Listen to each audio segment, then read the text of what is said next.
সাবেক প্রধান বিচারপতি এবিএম খায়রুল হক বর্তমানে জেলে রয়েছে।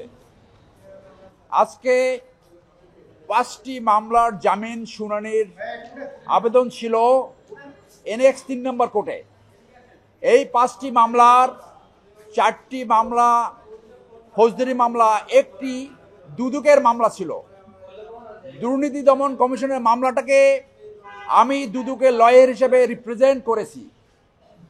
দুদকের মামলায় তার বিরুদ্ধে অভিযোগ রয়েছে তার ঢাকা শহরে তার বাবার প্লট ছিল এবং মিথ্যা হলফনামা দিয়ে সে ১০ কাঠার আরেকটি প্লট পূর্বচলে নিয়েছে এবং এই বরাদ্দ করাতে গিয়ে সে অবৈধভাবে প্রভাব বিস্তার করে ৪,৭৪,২৪০ টাকা সুদ মওকুফ করিয়েছে।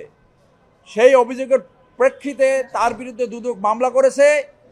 এই সব মামলাগুলোয় দুদকের মামলা সহ মাননীয় কোর্ট ২ সপ্তাহ রুল ইস্যু করেছেন।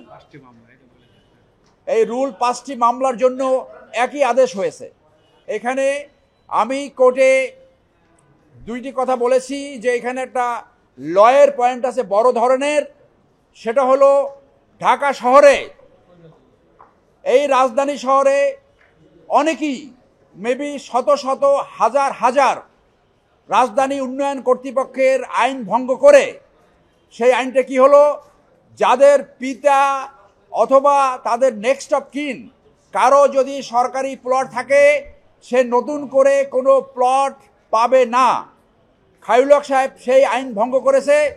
সেইখানে আমি কোর্টে একটু মেনশন করেছি যে এই একটা কোর্টের সামনে একটা সুযোগ আসছে, যারা অবৈধ হলফনামা দিয়ে ঢাকা শহরকে একটা জঙ্গলে পরিণত করেছে, অবৈধ কার্যক্রম করেছে এবং এই অনৈতিকতা এবং বিশ্বাস ভঙ্গ করে একটা অবৈধ মনোভাব, লোভী মনোভাব নিয়ে মিথ্যা হলফনামা দিয়ে যারা এই প্লটগুলো নিয়েছে, সেই ব্যাপারে একটা কমিশন হওয়া উচিত বলে আমি মনে করি।